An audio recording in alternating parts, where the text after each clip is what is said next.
Dans cette vidéo, je vais vous montrer comment créer et utiliser une macro pour gagner du temps et automatiser des tâches. Si par exemple vous avez un tableau comme celui-ci à chaque fois à mettre en forme, eh bien vous pouvez créer une macro et une fois que vous l'avez créée, vous pouvez ici mettre en forme votre tableau en cliquant là.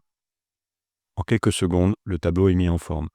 Ou par exemple, si vous avez une facture si vous avez saisi les données, vous voulez la remettre à zéro pour pouvoir nouveau saisir une nouvelle facture, au lieu de perdre du temps à supprimer les différents éléments, vous pouvez aussi utiliser une macro et faire ici mise à zéro. Les données sont supprimées, vous pouvez de nouveau saisir une facture.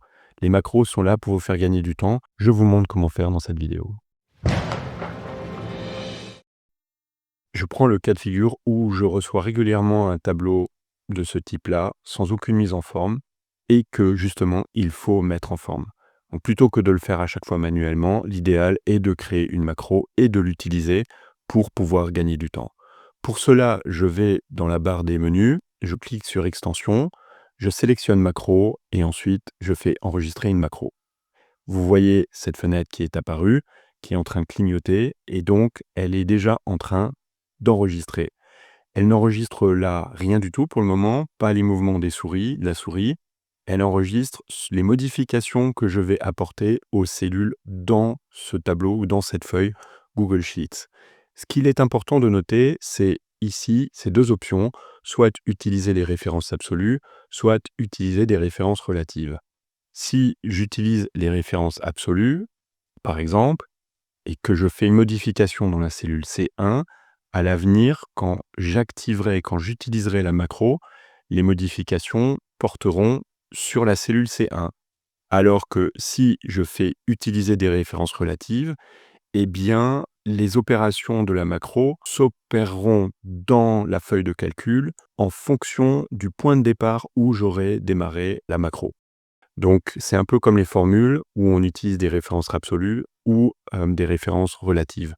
Ici, on va partir sur références relatives pour l'ensemble du tableau. Je vais commencer. On voit qu'il y a des lignes qui sont plus larges, des colonnes qui sont pas bien formatées. Je clique ici pour sélectionner toute la plage.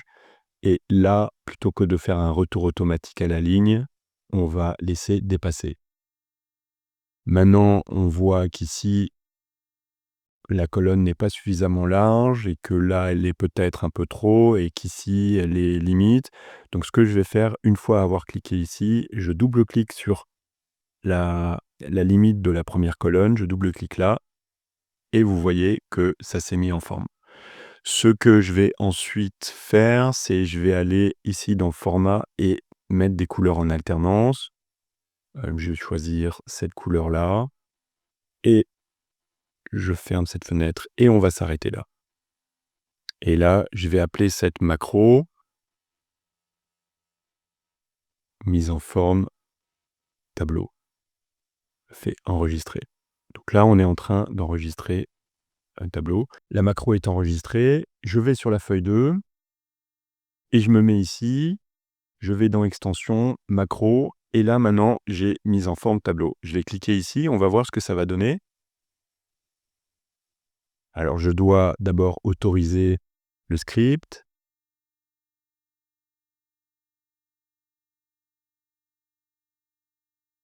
Et voilà, le tableau est mis en forme. Ça a pris une poignée de secondes au lieu de tout faire manuellement. Je vous montre un autre cas de figure. Ici, j'ai un modèle de facture et à chaque fois que j'ai saisi une facture avec les données clients, les données des références, eh bien, pour ressaisir une nouvelle facture, je suis obligé de supprimer les données. Et en fait, avec une macro, je peux automatiser cette opération et gagner du temps. Donc, par exemple, ici, je vais saisir.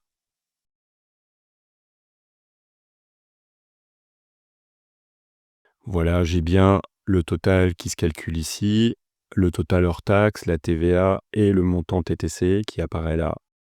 Maintenant, si je veux supprimer tout cela et le faire de manière automatique, eh bien, je peux créer une macro. J'enregistre ici une macro. Par contre, ici, je saisis les références absolues. Donc, je vais sur les cellules que je vais supprimer. Ici, je supprime ça, je supprime ça, je supprime ça.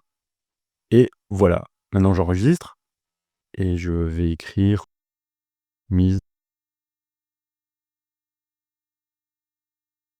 facture mise à 0. Enregistrer. Voilà, le script est enregistré.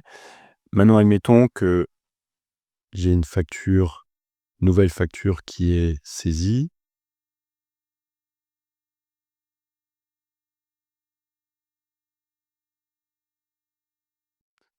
Voilà, maintenant je souhaite effacer ces données, eh bien je vais sur extension, macro, et je choisis facture mise à 0. Les données sont supprimées et je peux recommencer à 0. Au lieu de le faire manuellement et peut-être faire une erreur, du fait de l'utilisation de la macro, je gagne du temps. C'est vraiment pratique.